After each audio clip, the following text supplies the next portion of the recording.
За сайн байцгаана уу? Чикаго хотоос мэдчилж байна. Өнөөдөр миний сугийг үзэж байгаа та бүхэнд зориулаад нэгэн эрхэм хүнтэй ярилцлагыг хүргэхээр шийдлээ. Энэ бол одоогоос 12 жилийн өмнө та бидний сайн мэдэх аглаг бүтээлийн эд одоо баригдаж байх үед тухайн үед ажиллаж байсан телевизийн уран бүтээлчдийнхээ хамтдаар зорин очиж харамсалтайгаар Бурхныхаа оронд одсон Монгол улсын соёлын гавьяа зүтгэлдэн Бурханч лам Пүрэв Батгайтай хийсэн ийм ярилцлагыг та бүхэндээ өнөөдөр хүргэе гэж бодсон юм аа. За тэгэхээр Бурханч лам Пүрэв Батгай бол Монгол улсад буддын шашин соёл дахин дэлгэрхэд одоо өндөр хувь нэмэр оруулсан олон сайхан сүм хийдүүдийг барих энэ үйлсэд бүхэл амьдралаа зориулсан ийм эрхэм хүн гэдгийг үзэгч та бүхэн надаар хэлүүлдэхгүй сайн мэдж байгаа. Тэгээд 12 жилийн өмнө аглаг бүтээлийн эд дундаа баригдаж байхад очиж ярилцсан энэхүү ярилцлагыг та бүхэндээ өргөн барья.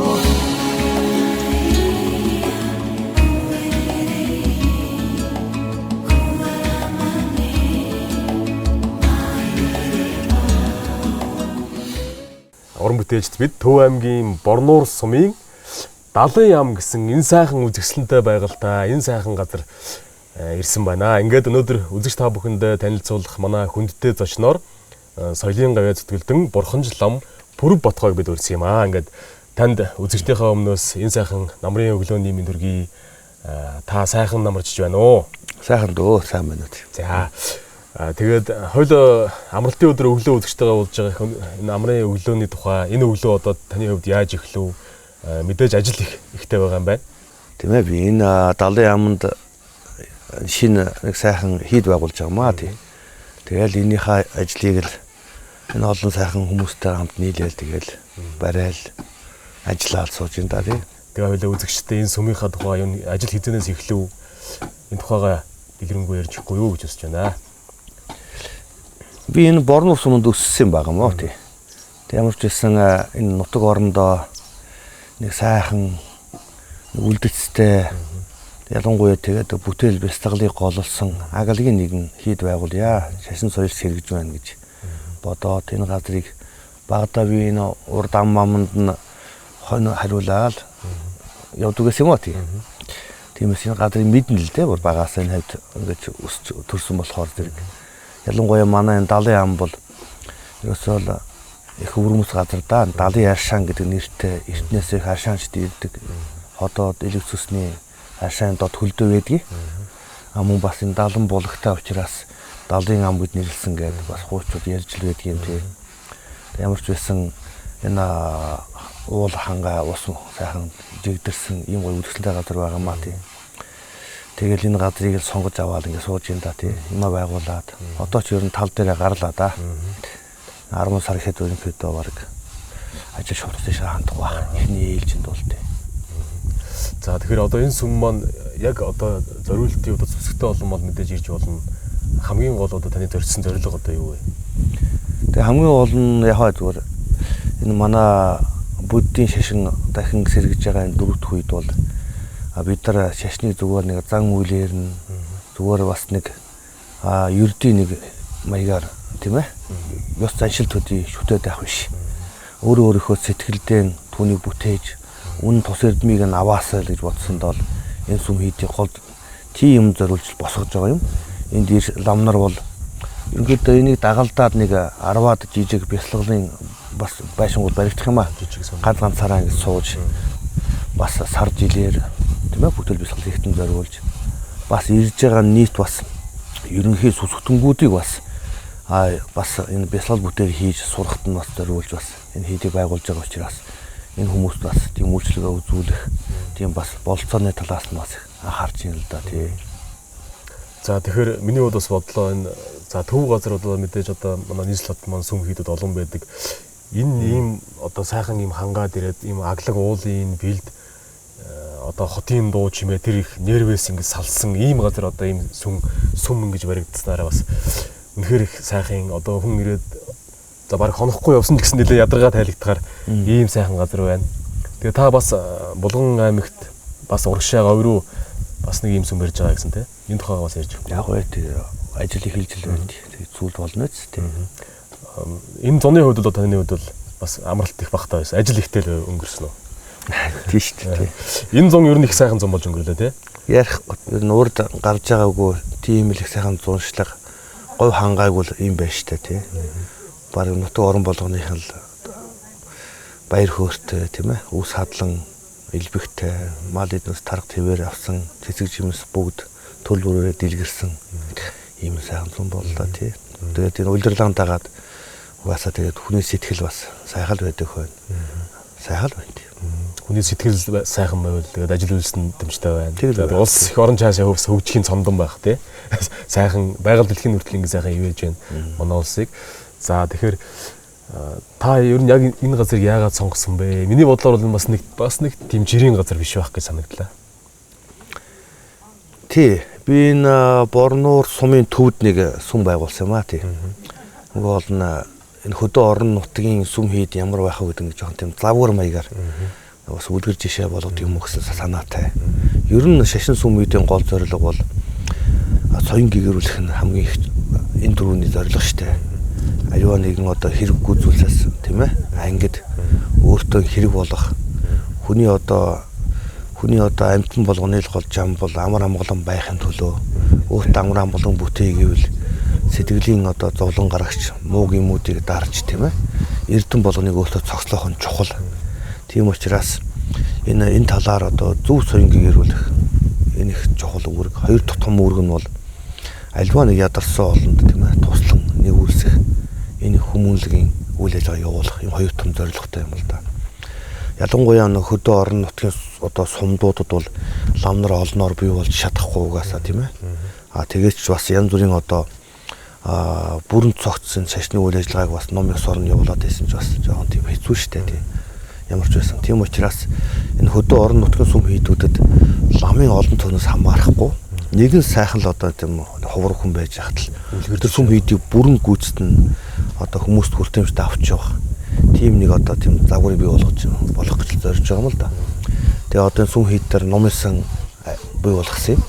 Тэгэхэд одоо манай Борнуурын номын сан дээр бол одоо 400 гаруй хүүхдүүд тогтмол үйлчлүүлж штеп. Үнгүй ном унш болно. Орчин үеийн сайхан номын зохиол хөдөө орон нутагт тэр бол хүрэхгүй штеп угаасаа. Олж авч чадахчгүй. Тийм учраас тэр олныг нь байн худалдаж авч номын сангаа баяжуулж хүүхэд одоо хөдөөний иргэдүүдийг шинэ одоо сайхан танин мэдхүү те. Энэ одоо энэ ном зохиолоор бүрэн хангах. Бас үйлчлэг үзүүлж яах. Бас манай Борнуур сум маань ус муутай алдаа бас цэвэр усны хангаж муутай ганц нэгэн ходог байдгийг. Тэгээ өмнөх сайхан ходог гаргаж нутгийн олондоо ядаж одоо усыг үнгүй өгч бас тус болж бай гэж. Тэгээд хүмүүс нэг коноф дараал дуртай үедээ усаа аваа явчихдаг. За манай Борнуурын одоо унд усны гол одоо амжиргааны зүйл нь болж байна тий. Ус ходог усаар үлдээ. Бас нэг сайхан музей байгуулчих гэж бодогдоод их содон сонин зүйлсүүдээр музей байгуулсан. Ирсэн хүмүүс сайхан сонио хачийн музей, сэтгэлэн тэнийн тийм ээ. Түүнээс гадна тэгээд бас бурхан дахилдаа ороод мөргөөд тийм ээ. Сум дахтаа дахил махлаа мөргөөд хаяа нэг сайхан цагийн хурал мурал хураад хүмүүс үйлчлэгээ үзүүлждэг. Гэх мэтлэнгээр нэг иймэрхүү одоо хүмүүсийн олон талаар нь татах үйл ажиллагаатай байж ивэл нэр хүмүүдгсэн маягтай. Энэ даалын ам бол өөр юм аа. Энд бол бие бол ерөөсөө тийм нийтийн зүгээр нэг тийм биш. Одоо нийт бусын сэтгэлийн одоо бясалгал бүтээлийг гололсон хүмүүсийг өөрийнхөө сэтгэлээр танин мэдээж өөрийгөө бас тийм ээ. Одоо муу зүйлс ангижруулах ийм жаахан ч болсон одоо тийм зүйлийг сураад мэдээд энд бас дадлага хийгээд бас яваасаа гэсэн үүднээс л энийг зөв сонгох гэж нэг газрыг хайсан байгаа. Олон газар явсан тийм. Тэгээ манай сумын засаг дараа Гүн Баатар гэж одоо байсан. Тэгээ бид хоёр хамтдаа энэ газар олон газараар явж байгаад хоёулаа нэг сонгосон юм байна тий. Энэ газар товолсон доо тий. Өөрөөр чиди дуудаа ярьж үзсэн. Ерөнхийдөө энэ газар бол сүм хийд ингээд газар авахгаад барих гал ингээд байж хахад бас ёр биелэг газрын шинжээ гэдэг нэг чухал юм бий. Энэ газар өөрөө бол өндгөө дарсан гардийн шинжтэй тийм уул юм байгаа. Одоо ерөөсөө хоёр их тийм одоо жигүүртэй урагшаага унсан юм. Одоо манай сүмийн хойтол энэ уулч нь бол дүнгийн уулын хормон штэ. Дээшээгаа ингэж 5 дахин ингэж шаталсан юм толгойтой. Тэгээ оргил нь 5 дахь дээр нь байна. Оргил дээрсэн баян чанд мань харагдана. Манай борнуур харагдана тий. Тэг чинь урагшаага сунсан ийм их том хоёр их даль жигүүртэй уул юм л да тий. Тэгээд энэ сүмийг яг барьж яхад нь үүдэнд нэг том чулуу таарсан. Тэгээд үүдэнд нь таарсан том чулууг нь бид нар манайхан дундуур нь 2 хуваагаал аваа хишигсэл дээ тий. Тэгээ би байж гэдэг. Тэг ингээл хараад байх нэ гардийн толгойтой тийм хушуута тийм өөрөө тийм чулуу. Ажиглаад исэн чинь манай буддийн шашинд хангаар дарслан 2 одоо нийлээд дундаас нь гарсан хүүхэд нь 8 хөл дарслан гэж хүүхэд гарсан гэж. Гардийн толгойд алавчтай арслангийн биетэй. Тэнгэр газрыг эзэмсэн асар их том хүчтэй л дээ. Тэгээ манай жандсан буюу сүмийн дуаазан дээр заавал энэ амтныг зурдаг. Энэ амтан байхгүй бол одоо ялан дийлхийн одоо туг болж чадахгүй гэдэг. Тийм амтны хэлбэр харагдаад харна 2 чулуучин авчирж жагаад 6 өдөр сийдээд энэ одоо үүдэнд байгаа их амтны хийсэн манай үүдний сахиул маягтай. Сийлчихэд ганцаардсан маягтай байгаад хам би яаж 9 өндөг хийж авчирч хажууд нь эргэн тойрон тавьсаггүй хажууд нь. Тэгэл байгаад исэн чинь чулуунд шорон дор шигдсэн маягтай. Тэгээ манайхан тэгээд шат мат хийх гээд доош нь ухаж ёдорын гаргасан чинь далавчин доороос нэг том хөндөй хөвлий гараад нөгөө бүх өндөгчн дотроо багтаад. Тэгээ их сонь өөрмөц. Тэгээ сүм барьж яхад бас энэ чинь их налуу штэ 5 метрийн өндөрчлөлттэй энэ газар болох гээд. Тэгээ бид нар бас тэрийг нь бас газар ухаж дөнгөж хөндөд эхлэнгүүт нь би 2 өдөр их том гэрсэг том чулуу зүүдэнд ороод хүмүүс тэгээ би ухаж байгаа хүмүүстэй хэлсэн ба их том чулуу зүүдлээд тахын та нар том чулуугаар битгий хөвдөлчээр над хэлээрэй гэдэг. Ирсэн чи харин манай сүм дотор их том чулуу бий дээ халим шиг том чулуу байгаа. Тэрний толгойг нь манай нөхдүүд хуваагаа сууж. Хөөе нөгөө чулуу биш үстэй гэсэн чинь таа чин гэрсэг том гэвэстэй энэ чинь их жижигхэн чулуу байна. 2 хуваагаад шидчихээ гэдэггүй. Тэгээд та нар байж надах бити хүнд гээд. Тэгээ ухуулсан чи ерөөсөө яг нөгөө том чулуу чинь тийм. Тэгээ яг хоншоорыг ингээ аваа хийсэн чинь яг ширээ шиг аваа хийсэн. Тэгээ би засаад чулуу ширээ шиг болгоод дээр нь майны үсгээс хийлээд ингээд сүм дотроо сүмээ дотор нь оруулаад ингээд сүм борлоо барьцсан байгаа. Ер нь бурхан багшийг өнөө дорж дан буюу будгаяад бурхан болж гэгэрхт нь одоо газар дороос тийм мянган бурханы чулуун ширээ гарсан. Тэгээ урдны 3 бурханы ширээнд мөргөөд өөрийнхөө ширээнд чулуун ширээнд одоо сентинд мөргөж тэр дээрээ сууж одоо ингэж одоо тийм ээ. Одоо ингэсэн одоо гэгэрсэн тийм түүх хийлтэй. Би бас бэлгэд имбэлтэй бодогдоод ингээд сүм дотроо оруулаад үлдээсэн юм. Тэгсэн манай сүмийн яг энэ хой талд нэг сонин бодонд аяга бууцсан. Тийм байлээ. Талаас дээш хувь нь ингээд өгцсөн дээш. Доод бүх мөчрүүд нь урагшаага ингээд сарвайцсан. Тэгээд голгүй модчтой гол нь хатсан юм чинь. Мөчрнөөсөө гол мод тэгж гараад дээшээ ургаад урт талдаа том чулуун сентитэй. Тэгээд сарвч шиг доор нь ороо сууж яхад нар сүүдэрлээ. Их гоё байдгийг. Тэгээд би хараад их өвөрмөц юм байна санагдаад. Тэгээд нөгөө чинь мөчрлөө дээд талд нь алтан тоггээд ам мод хийцэн. Одоо манай сүмийн хойно байна. Энэ талд 10-аад метр том агуу бий. Энэ антлаа ууланд. Хүн тонгоож явна да. Тэгээ дээшээ гардаг нөхтэй. Би тэр дээр нь лусын нэг тийм 3 давхар асарсан алтан дээвэртүү сүм барьчих гэж агуугаар орд сүмдөө ордог. Одоо агуугаар гардаг. Агуун юм одоо хаалхтай тийм л сайхан сүмэнд босгож игээд. Тэгээд би нэг 10-аад юм жижиг юм 4 метрийн ганцаараа бясалгах юм байшингууд барих. Одоо урт талд нь гандангийнх шиг асар хаалга одоо орж ирэх ариун орнол орж ирэх. Тэр 3 сург байгаа штэ. Тэгээд наад талд юм барих. Тэгээ одоо энэ гэр байгаа энэ газар нийтийн галтаа нийт энд ганц 2 хоног бясалгал хийгээд явъя гэсэн улсуудыг бас хонж үнжих нийтийн байр байгуулчвал тэгэл болчихно гэж бодож байгаа шүү дээ.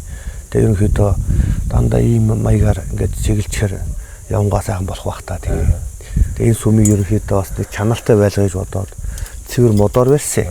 Тэгээ хаяс майсаа бүгдийг цутгаж металлаар хийгээд ингээд Хамаг байдаг ганжир манжир бүгдийг нь алтаар шараад аль болох хоорол их гоё болохгүй бол тий. Бурхан дахлууд нь бүгд хийгдсэн юм уу? Одоо бариад дуусгаар нь зэрэг дотор нь заалдан даа тий. Одоо бол ерөнхийдөө бол бурхан дахлаа залах бараг үлдэж байгаа юм байна. Ерөнхийдөө дөхч. Ерөнхийдөө бол тогтчлтын ажил бол дуусч байгаа юм байна. Одоо тэр доор худаг гарсан байгаа гэсэн тий. Тий, энэ доор их сайхан гоё, маш цэвэр устай гайхамшигтай тий. Ирж байгаа хүмүүс замаасаа тэр ашаанаас нь уугаад гарч игээд өөрсдөө онгоохлоор ашаа нь гоождөг. Тийм чулуун тийм хамдаг сувраг хийгээд дороо тийм ашааны тийм гоождөг тийм юм та. Уг сувраг юм да тийм. Газрын дороос ус гаргасан тий. За. Тэр ихэд энэ газрын хоёр зүйлийн могоотой хар цагаан хоёр могоотой юм байлээ. Тэгээ гөрөөс гахай чоны хилвэхтэй хангай тий. Өглөө болгон гөрөөс хохол дуугарна, орой болохоор чон уйлна. Ерөнхийдөө тийм жоохон агалаг маягтай үлдсэн газар юм тий. За тэгвэл одоо энэ таны ярианаас ер нь ингээд харж байгаа ч гэсэн энэ одоо цаанаасаа л нэг тийм очир зохицолтой бэлэгд юм бэлтэй газар байна. Маш сайхан гоё. Одоо байгалийн үзэсгэлэн бүрдсэн ийм сайхан газар байна.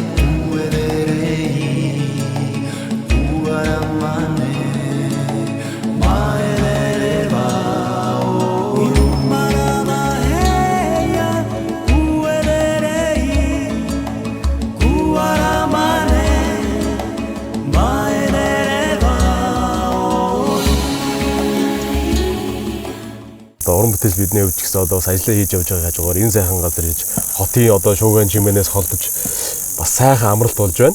За тэгээд ер нь бол би одоо энэ таны энэ бүтээн байгуулж байгаа энэ сүм яг ийм сүм бол бас их ховор харсан. Тэгээд таны энэ хийж байгаа ажил үйлс бол үнэхээр бахархалтай бахархмаар сайхан санагдаж байна. Тэгээд танаас нэг юм асуумаар санагдлаа. Одоо энэ сүмийнхээ урд энэ юм дээр ийм хохимой толгоогоор юм чимэглэл хийсэн байна те. Энэ одоо ямар учир агуулж байна? Энэ тухай манай үзэгч ярьж өгөхгүй юу? Энэ юу л да? Аливаа нэгэн сүм хийхэд тэр зорилгын дагуу чимэглэлийг нь хийдэг юм. Одоо шашныг хамгаалагч цагууснуудын сүм хийхэд л бас жирийн нийтийн хурал одоо номын тийм ээ зовчин дугуйн гэхэд л чимэглэлүүд нь тэрнийхээ зорилготой холбогдоод өөр өөр байдаг л да. Энэ сүм бол гол нь бяцлал бүтээлж чиглэсэн учраас ерөнхийдөө оршлонгоос одоо магад гарах сэтгэл тийм ээ. Хоёрдугаарт одоо бод сэтгэл, гуравдугаарт бол хоосон чанарыг онохтой холбогдсон. Энэ утга агуулгаар нь энийг одоо мөрийн 3 гол гэж манайхан хэлдэг юм да. Гэгэрэл төрөх 3 гол одоо зам мөр. Энтэй холбогдуулж би чимэглэлүүдийг нь хийсэн. Энэ хохимой толгойч нь өөрөө 3 нүдтэй байгаа. Инглиш энэ бол ирэлгийн одоо эзний өхлийн эзний тийм ээ. Одоо тэргүүн гэсэн үг шүү дээ тийм. Тэгэхээр энэ маань одоо яагаад юм байна гэхээр зэрэг ерөөсөө аливаа нэгэн одоо мөнх усыг одоо хамгийн түрүү хүмүүс ухаарах хэрэгтэй. Мөнх усыг ойлгох юм бол номонд үүд нэгдэг гэж. Хүний одоо бид ихээс төрснөөс хойш бол өнөөдөр бол нас бол нэмэгдэхгүй шүү дээ. Бид нэмж байна гэж ярьж байгаа боловч төрснөөс хойш агшин агшнаар нас хорогдоод үхэлдээ ойртол байгаа юм угаасаа тийм. Үхэлдээ ойртол байгаа юм. Хизээ өхөн бас магадлал байхгүй. Бид хэд наслахаач баримжаалахгүй шүү дээ. Тийм. Ерөнхийд болохоос биш өнөөдөр одоо маргааш өнгөрчих ч юм уу. Тэрийг мэддэггүй. Тийм учраас өнөөдөр эргэтэн бүтэн эрүүл саруул тийм ээ. Энэ сайхан байга дээр тийм ээ хэрэггүй зүйлсээр цагийг нөхцөөлгүй тийм ээ. Өөртөө хэрэг болох шимтэй ариун одоо тийм ном бүтээлийн хойноос нэг яаран одоо цаг алдалгүй цаг үргэлжид шамдаж бай гэдэг энэ сануулгыг л одоо өхийн тухайтад энэ хохимой толгойн чимэглэлийг тавьж байгаа юм л да тий. Тэгэхээр энийг бид нар ч одоо өөр өдөр тутам бэлтгэл болгож байнга санаж хүнд одоо тийм дурдлыг нь байнга сэргээж байхын тухайтад энэ дүрс гэдэг маань бэлэгдлэр бид нар тийм ээ энэ тохио тэмдгийг байнга өгч байдаг тийм. Сэтгэл суулгаж байна шүү дээ тийм. Энэ ухтгууны үүднээс энэ хохимой толгойн энэ чимэг хийсэн байгаа юм шүү тий. За өхөлөг эснээс би бас танаас нэг юм сонирхож асуумаар санагдчихлаа. Энэ Францын Нобелийн утга зохиолын Нобелийн анхны шагналтуудын нэг Придом гэж хүн өхөл бол амьдрал бол өхөлд бэлтгэх өдөр тутмын хичээл юм аа гэж хэлсэн байдаг. Бас нэг Нобелийн шагналтан ер нь амьдрал гэдэг бол өхөл юм аа гэж хэлсэн байдаг. Энэ хүмүүстэй мэдээж та санал нийлж байгаа. Ер нь өхөл гэж одоо Бурхны шашинд яг юу гэж тайлбарласан байдаг. Ер нь бол төрсний эцэд бүгдээрээ л өнгөрдөг шүү дээ тий. Өндөр эцэст тийм ээ нурдаг бүцний эцэст эвдэрдэг нь хорвоогийн хууль юм аа. Энэ нь бол байгалийн жам юм угаасаа. Нэг ёсны эргэлт юм. Хүн одоо өхөөд бас бүр мөсөн алга болчтгүй шүү дээ. Авсан энэ бие цогцос яг эсэсээр бутраал байхгүй болно. Харин сэтгэл бол угаасаа биеэ салсны дараа зуурдын хугацаанд тийм ээ төрөл авах шалгуулт 49 хоногийн хугацаанд төрөл авах шалгуулт болж дараагийн төрөл шилждэг. Сэтгэлд бол өхөл байхгүй юм тийм угаасаа. Зөвхөн энэ тийм ээ дахин биеийг авч тийм ээ дамжигдах ийм утгуунтай зүйл. Ийм учраас энэ насан дээрээ хүн одоо хүн гэдэг сайхан төрлийг авсан энэ насан дээрээ одоо бид нар дараагийн төрөлдөө доош унахгүйгээр тийм ээ сайн сайхан төрөлд хүрэх өгвөл бүр мөсөн ариусл гэгээрэлд хүрэх хин тухайтад энэ насны амьд байгаа энэ цаг хугацаагаа ашиглаж тийм ээ энэ бүтээл бяцлагал сайн сайхан одоо буйны үйлж шамдах нь бол яа нь өөрийнхөө нь одоо үхэлдээ бэлдэж байгаа зөв өөхөх дараа нь төрөл сайн дамжих ийм одоо боломжийг л одоо боломжтой л одоо энэ төрөл учраас л ингэж хэлээд байгаа юм бол да бүгдээрээ тий. Тэгээ ер нь бол манайхан бол манай буддийн бяцлагалд бол юу яадаг штэ. Хүний одоо бүх юм давтамжил да. Үхлийн бичил давтамж бол угаасаа нойр юм гэж тий. Ерөөсөө нойронд бол одоо үхчих үед болох бүх одоо энэ үйл явц бол нойрны үед бичил богино хэлбэрээр бол бүгд гардаг юм а гэж. Мөн төрөл дамжих зуурдын бичил давтамж нь бол зүүд юм гэж байгаа юм л да. Зуурдад байх одоо бүх одоо үйл явцууд бол зүүдний одоо тэр үйл явцтай яг адилхан юм. Зүгээр давтамжийн хувьд бага богино болохоос биш тийм ээ. Тийм учраас энэ зүүд нойрыг танин барих бүл бүтэн бяцлал байдаг шүү дээ. Тийм учраас одоо зүүд одоо нойроо танин барих одоо энэ бяцлаглыг одоо бид нар ингээл сайхан хичээлээд авах юм бол ерөөсөө зүүдээ танин бариад нойроо танин бариад ингээд авчих юм бол өөрийнхөө эрхэнд аваад түүнийхөө зүү одоо буйнд урвуулчих юм бол үххийн үжид бид нар тийм ээ маш зөвхөн төрөл дамжих хугацаанд би төөж бодлоод байх юм байхгүй тийм ээ ингээд сайн дураараа төрөл сонгох ингээд эрдэмтэй өндөр төрөлд одоо өөрөө төрөл дамжих ийм болцоотой болох эрхийг гартаа авах ийм байгаа юм тий. Ийм учраас л манай буддийн шашинд бүхэл бүтэн энэ талаар очно олон ном судрууд бий дээ тий. Хүн өөртөө бурхан өөрөөс аврал болтно гэж одоо өгч айлцсан. Үнэн яг ингээд ялангуяа сүсгтэй болон бас юу яадаг. Ер нь энэ зовлон хүнд тохиолдох зовлонгийн шалтгаан одоо яг өөрт байна уу? Эсвэл гадны ямар нэгэн зүйл байдаг юм уу? Одоо жишээ нь хүмүүс ингэдэг шүү дээ. За өнөөдөр нэг яажлаа тэр хүндээ хэрэлдсэн чинь над руу нэг муухай харсан да. Юу яг тэрнээс л боллоо гэж. Өөр юмнаас ингээд хайгаад яваад. Тэгээд одоо нэг лам дээр ч юм уу нэг юунд очиод сэтгэлээ хариуцах жишээтэй тий. Энэ зовлонгийн шалтгаан одоо яг юу юм бэ шүү дээ. Тийм. Ер нь зовлонгийн шалтгаан бол угаасаа өөрийн сэтгэлд байж байгаа энэ одоо сэтгэлийн гим тийм ээ.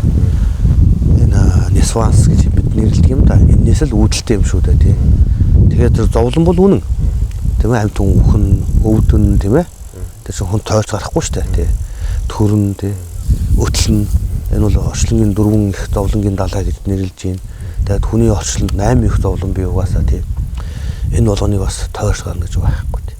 Тэгэхээр энэ болгоныг юу гаргаад байна гэхээр зэрэг гаргаад байгаа уг шалтгаан нь бол бидний өнөө муу сэтгэл юм тий. Муухаг шуналдачаад хүн өөрт нь л тий уур хилэн энэ болгоноос үүдэлтэй юм л да. Өвчин ч бас бүгд энэ үүдэлтэй ш. Энэ гурваас чинь хий шарваадаг нь босч байгаа юм. Тэгээ энэ дээр чинь 404 өвчин 1200 дайвар өвчин чинь бүгд ингээ салбарлаар гараад ирдэг бас тий. Тэгэхээр тэр энэ бүгдийн үндэс бол тийм ээ сэтгэлд байна, муу сэтгэлд байна тий. Тийм учраас тэр муу сэтгэлийг сайнд нь урвуулах аргыг л бурхан багшийн номлолын гол айлс нь тэрэнд байгаа юм л да тий. Тэгээд ийм учраас бурхан багш өөрөө тэгээ хэлсэлдээ нэг навч барьчихад миний гарт байгаа энэ навч олно уу тийм ээ бутанд байгаа навч олно уу гэж. Тэгээд багшийн гарт байгаа навч ганц л юм бутанд байгаа навч тоо томшгүй байгаа шүү дээ. Тэгээд миний таньж мэдсэн зүйл бол бутанд байгаа навч руугаа адил тоо тийм хязгааргүй. Та нарт номлосон миний номлол бол ганц энэ навч төдий зүйлээ гэж. Бусдыг нь ягаад номлосгоо хэрэггүй мэдлэг гэсэн. Энийг судлаад нэг насандаа ариун өсөлт хүч зовлонгоос салж чадахгүй юм угаасаа төгсөж байхгүй юу. Миний номлосон энэ номоор та нар замаар явах юм бол та нар нэг насандаа та нар зовлонгоос бүрэн салнаа. Бүрэн ариун өсөлт хүрч чаднаа тийм ээ. мөнхийн амар хамгаалалд хүрнэ. Давхиранд нь бас энэ бутанд байгаа навчиг энэ ариун их мэдлэгийг олоод авчих юм байна гэж. Хамгийн хожоотой, хамгийн түргэн тийм ээ. Ийм аргыг л уг нь номлосон юм байгаа юм тий. Тэгэхээр бид нар энийг таньж мэдэж энэ буддийн шашинд хандахдаа альва нэгэн шашинд хандахдаа мухар зүсгээр, сүр дүүлгээр тийм ээ. Янз бүрийн одоо тийм ич хэдийн юм шиг тийм ээ. Учир битүүлэг байдлаар бүх хандаасаа л гэж хэлэх гэсэн юм. Ерөөсөө л үнэн сайхан одоо мэдлэгээр танин мэдсэн тийм ээ. Одоо шалгуураар хандаараа гэж. Бурхан өөрөө хэлсэн шүү дээ. Та нар миний шашин буюу миний номлолыг алтыг яаж шинжээрэй гэж. Алтыг бид нар давтаад, сунгаад, хайлуулаад, таслаад үзье л да. Алт бол алт л байна шүү дээ. Тэр юм шиг үнэн бол аваарай л гэж хэлсэн тийм. Тийм учраас ерөөсөө тэгээд ийм учраас бид өөрөө өөрсдөө хариуцлагатай байх хэрэгтэй. Өнөөдөр яг энэ цөөн цагийн энэ олон янзын учир нь олдохгүй их олон номлогч нар гарч байгаа үед тийм ээ. Үнэхээр өөр тустай байна уу, үгүй байна уу гэдгийг өөрөө бол тийм ээ. Сайн шалгаж, тэнсээд тэгээд үдснийхаа тэр үнэн дээр тийм ээ. Тэр зүйл бид орох ёстой шүү дээ тийм. Тэр буддийн шашин гэдэг маань ийм учраас ерөөсөө энэ чөлөөлөлт буюу ариусал буюу аврагдах гэдэг бол ерөөсөө энэ бол бидний өөрийн гартал байна. Одоо буруу хоошоо харсан нүхэнд нар тусахгүй нарны буруу биш үстэй. Нар амтныг тэрэн дээр тусах нь энэ дээр тусахгүй гэж ялахгүй шүү дээ. Дээдийн номон адилхан. Нүх хоошоо харснаас л нар тусахгүй байгаа. Бид өөрсдөө сэтгэл буруу, дутуу, мухар тийм ээ. Мухаг байх юм бол сайн ямархууд өөрөө харчил байгаа юм тийм. Тийм учраас тийм бус байхыг л хүсэж байна тий. Тэгээ Далай ламын одоо тэгж айлцсан чинь туйлын үнэн шүү дээ тий. Яг ийм юм хэлээл байгаа юм тий. Тийм учраас аврагдах тийм ээ. Ил бидний өөрийн л гарт байгаа юм тий. За би таны нэг ярилцлагыг уншиж ирсэн юм байна. Энэ Японд болсон Азийн шүтээн зураг урлагчдын хуралд оролцсон байлээ тий.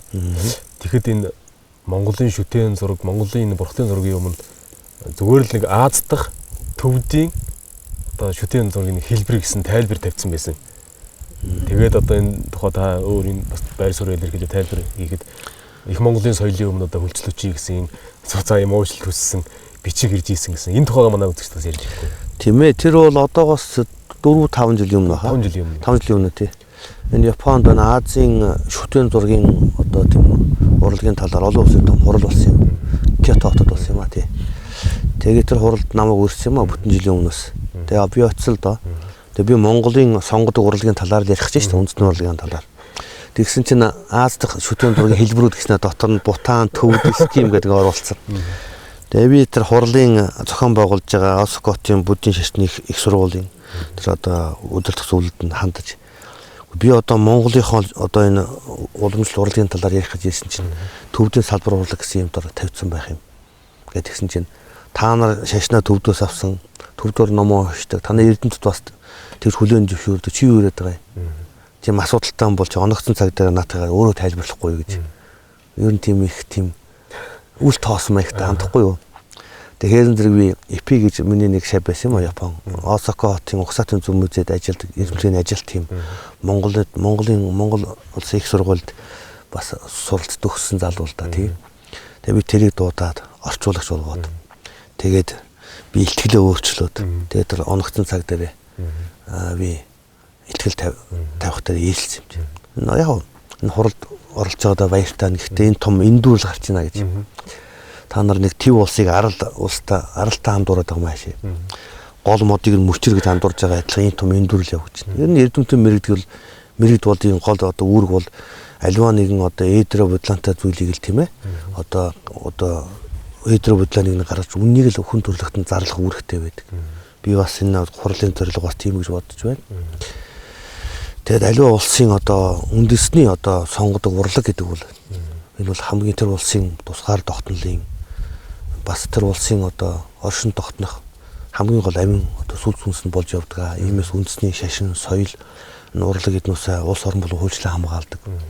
Манай Монгол улс бол хүн төрөлхтний түүхэнд 2 их гүрнийг байгуулж исэн хүн их Монголын үед тийм ээ. Хүн төрөлхтний түүхэнд асар холбоо үлдээсэн. Өөрийн гэсэн түүхэн агуух замналтай арт түмгүүдийг та нар бол надад хэлүүлдэг бүгд мэднэ.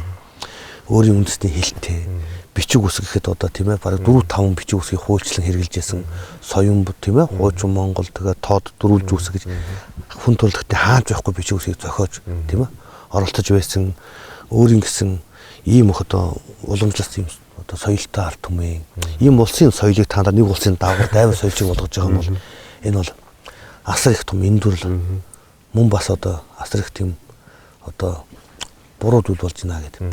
Тэгээ та нар энэ нэрээ өөрчил үгүй бол би энэ хуралд оролцохгүй энэ хурлыг би хайж гин. Миний бичсэн хэвлсэн зүйлийг хэвлэн нийтлэгч би бас давхар хориглож гин. Энэ олон улсын хурал учраас би олон улсын дипломат шомгол би энэ асуудалаар нь хандах болно гэнэ. Тэгээ би хурлыг нь ерөөхдөө хайсан. Та тэгсэн чинь Монголынхаа үндэсний энэ шашны урлагийг буддийн одоо урлаг соёл биш төвдийн салбар шиг наана батал гинэ намайг тайзан дээр. Та нар Японыхаа бичгийг хятадын ханц биш гэдгийг та нарт баталж гисэн. Соёл гэдэг бол биенээсээ аваад хөгждөл хүндрэлтийн нийт асуудал шүү дээ. Тэгсэн жил нөгөө нам бослоо да. Бутаны төлөөлөгч гараад манай Бутаны соёл төвдийн соёл биш ярилаад. Монголоо би зүгээд юу хуралд бүдлээ болоод тэгээд хуралд хараад шуурхаа хуралдаа.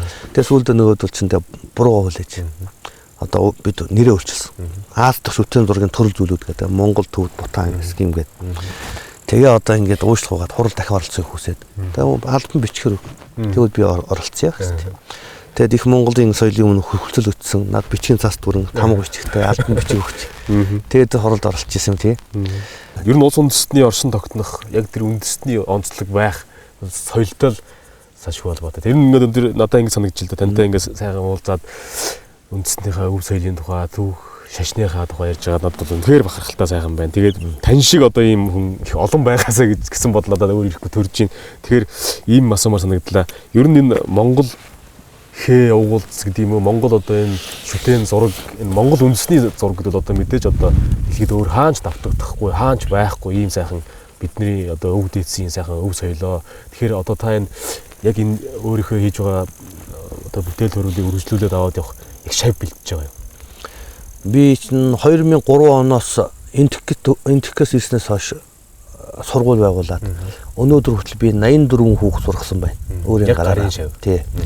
Одоо миний сургасан шавнар бүгдээрээ сайхан энэ одоо урлан байгуулад бүгд мэрэгжлээрээ сайхан юм явж байна. Олон сайхан хүүхдүүд гарч иржээ. Одоо харж яхад би баярлж байна. Бүрээдэд хүүхд сургасан миний эдэн шавнар бүрээдэд бас сургууль байгуулад бүрээдийн одоо шашны соёлыг дахин сэргээж штт. Энийг төвдөөс авсангүй, гаднаас авсангүй биднээс авлаа тий. Туваагаас бид хүүхд сургаж өгсөн, сэргээх гээд маш сайхан сурсан. Халимаас хүүхд сургаж өгсөн. Одоо Өвөр Монголоос бид нар чи болгоон садангийн хүүхд сургаж байна. Мөр уурчтэй. Одоо тэр хүүхд сайн сурах юм бол Өвөр Монголд очиод Монгол гэсэн одоо энэ шашны урлагаа түгээндээ тий. Ингээ би бүх монголчуудад л одоо хүрэх гэж л явж байна да тий. За танаас бас нэг зүйл асуумаар санагдлаа. Энэ онгод гэж хүмүүс ярьдаг шүү дээ. Одоо ялангуяа уран бүтээлч хүмүүс онгод ороод одоо шүлэг бичлээ гэдэг юм уу? Онгод ороод ямар нэгэн яруу найраг бичлээ гэдэг юм уу?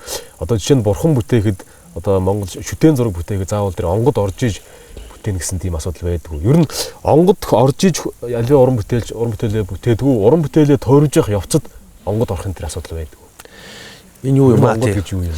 Онгод гэдэг зөвхөн оюуны нүд нэгтгэл асуудал шүү дээ. Угаасаа л тийм. Оюуны мэлмийн нэгдэг. Нэгсэндээ гар одоо хүний бие сэтгэл чинь хил чинь сэтгэлийн л үр дагавраас шүү дээ. Сэтгэлд ямар юм бодгосныг бид ярьдаг үстэй. Бид төв хийж бүтээдэг үстэй тий. Тэгэхээр сэтгэл ямар байна?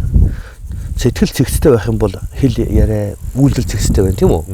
Сэтгэл зэгцгүй бол яг яриа хэлж буруу хазгаас галзуу солиот юм шиг хийж бүтээж байгаа ч мөн адилхан тийм л байх юм байна үстэй. Сэтгэлийн зэгцрэл буюу оюуны төлөвшлөөс хүний оюу ухааны одоо энэ сод бүтээл төрхийн тойруулан тавигддаг юм аа. Тэрнээс биш арх ууга, тамхи татаад генетик агуу гэх тийм онгоцны ич ичиг юм орж ирэх хүн агуу хийдэг юм биш. Энэ бол буруу ойлголт. Энэ бол солиорл юм тий. Яг нэг ярихад бол тий. Тийм учраас уран бүтээлч хүн гэдэг бол ялангуяа урлагийн хүн гэдэг бол маш их одоо зүйлийг судалж мэдэх хэрэгтэй. Бид ядад цэцэг ургамлыг хүртэл тийм ээ. Судад мэдж байж энийг бид дүү зурж бүтээдэг байхгүй юу тий. Энийг танин мэдээгүй хүн яаж дүү зурх юм бэ? Галзуу хүний өдрийн тэмдэглэл буюу тийм л юм зурна үсттэй. Ядад цэцгийн үндэсгэд хідэн төрлийн үндэс байдгийг. Гололсон, сахалаг, булцууд гэдэг нэг хэдхэн үндэс байгаа үсттэй. Тэрнээс хідэн зүйлийн иш гарч ирдэг юм. Тийм ээ? Босоо, хөвтөө, мөлхөө, асмал гэдэг юм байгаа үсттэй.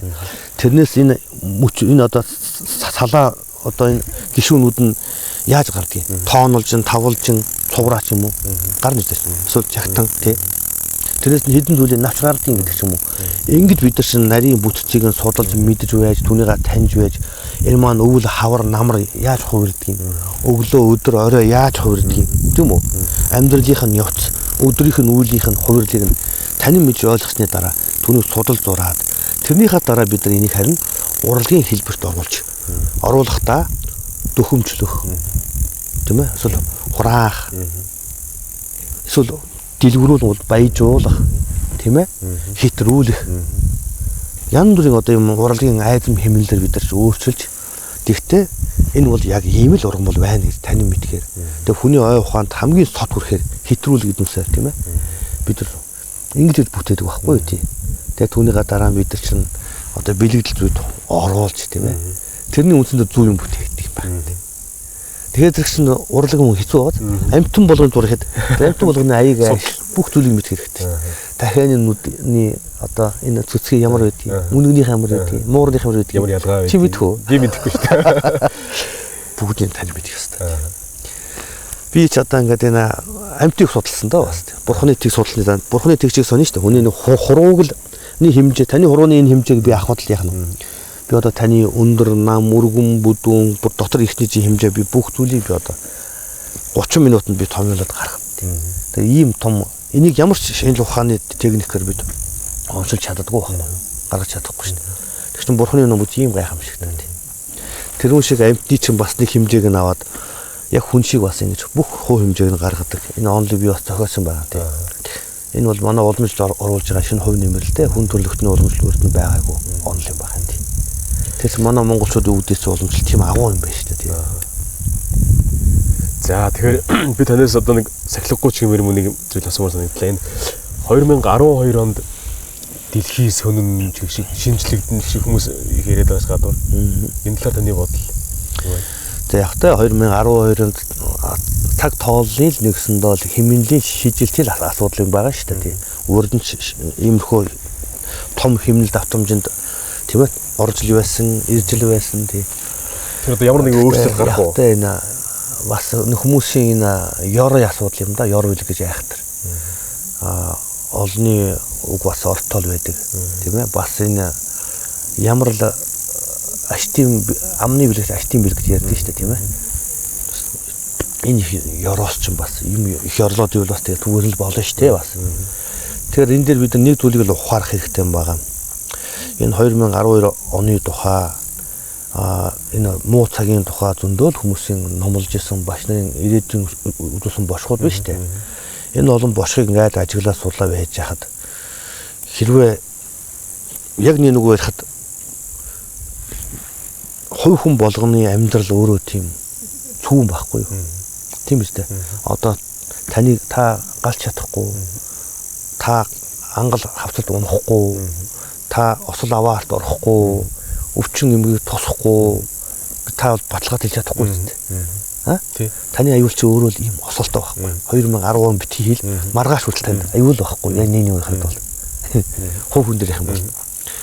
Нийтийг хамарсан том аюул дээр очихоор зэрэг чинь сүр дүүлэн болгоол байгаа байхгүй.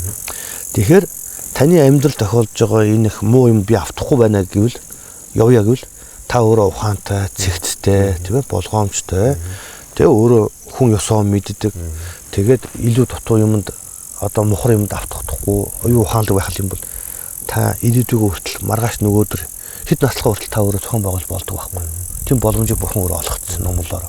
Тийм байгааз. Тэр шиг бид бүх нийтээр энийг ухаараж явчих юм бол ямар ч аюул цүүний даван туулах боломж байгаа байхгүй. Ийм та нар болгоомжгүй ингэж байх юм бол ийм үр дагавар төрөн шүү, ийм осол болно. Хэрвээ та нар энэ замаар ингэ явчих юм бол энэ бүх аюулыг та нар байхгүй амар амгалан байж болно л гэдгийг л хэлээд байгаа юм л да тий.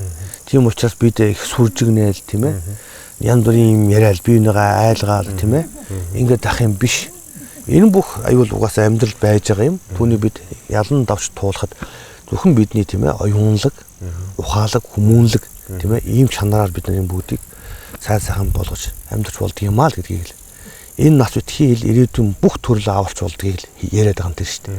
Ийм агуу номлол байгаад тахад ийм юм бид нар унж байна гэдэг бол энэ бол харамсал юм. Энэ бол муулгуурал юм да тийм. Өөдрөг сайхан зүйлийн тухай ярих гэж бодлоо. Та эх орныхоо ирээдүйг юу гэж харж байна? Одоо 30 жилийн дараа, 50 жилийн дараа манай Монгол улс ийм болно доо гэсэн таны бас бодол байгаа бах тийм ээ.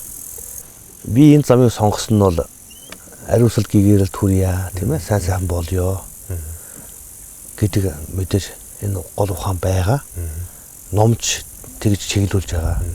Хоёрдугаарт миний багш нар хүртэл энэ их уламжлал, энэ их зүйлсүүдийг монголчуудын төлөө, хүн төрөлхтний төлөө, хүний сайн сайхны төлөө миний хөө энийг цааш нь дамжуулаарай гэдэг үднэс л бүгд надад заа сургасан. Тэгэхээр миний сурсан, мэдсэн, миний замнаж байгаа үзэл бодол болгон бол дандаа ирээдүйн сайн сайхны төлөө агуу их тийм ээ ариуцлал гэгээрэл амар амгалангийн төлөө байгаа үстэй. Тэгэхээр би энэ бүгдийг л мөрөөдөж тийм ээ улс орнооч тэр хүн төрөлхтнийч тэр тийм байгаасаа гэдэг үднэс л бүгд төрөж байгаа учраас миний хийж бүтээж байгаа ажлаас тийм ээ монголчуудын маань ирээдүй бас ихаан тухай яаж бодож төсөөлж юмар харгаж байгаа гэж бодож штэ тий.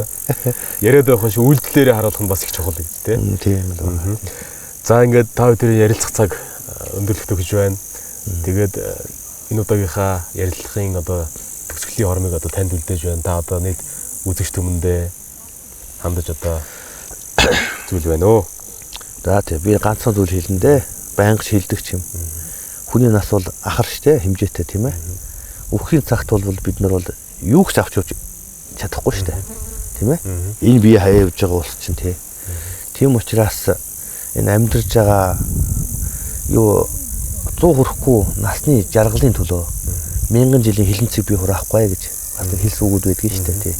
Тийм учраас өөрийнхөө бидний энэ сайхан идэж уух сайхан ор машин хэрэгжилж байшин сайхан ор цаашин суух тийм ээ. Энийний төлөө амьдрэх юм бол нэг мө хорхоо хүртэлж амьдрэх байхгүй юу? Шоргооч хүртэл үрээ бариад тийм ээ. Хоолой биднээс илүү зоохгүй хоол идэж байгаа юм шүү дээ тийм. Энэ адгуусан төсөл байдаг. Араш юм аа. Хүн гэдэг бол арай өөр шүү дээ. Сэтгэлийн гэгээрэл ариуслаар өөрийнхөө мөнхийг хамраа болон бүтээхийг л бүү мартаасаа ийм ариун зүйлд хүрсэн тийм ээ.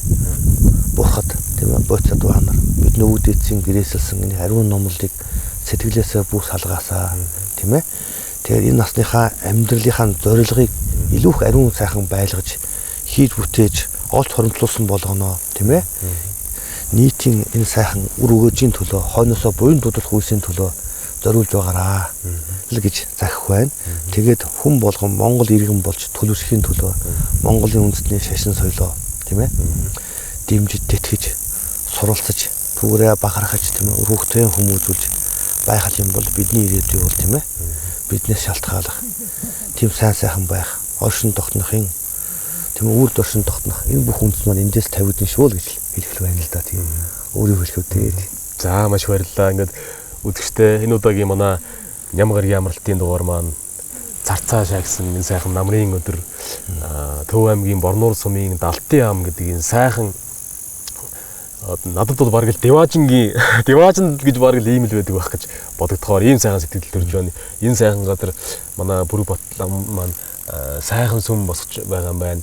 Ингээд телевизийнхаа нийт уран бүтээлчдийнхээ өмнөөс үзэгчдийнхээ өмнөөс таны одоо хийж бүтээж байгаа, санаж бодож байгаа бүх үйлсэд өндөр амжилтыг хүсэн өрөө, юу сонсон 9 цагаан төсөлд нь өргөж сэтгэжлэн бүтэж явах болтугай гэсэн сайхан ирүүлэг танд дэвшүүлж байна. Ингээд таны ажилд амжилт хүсье. За.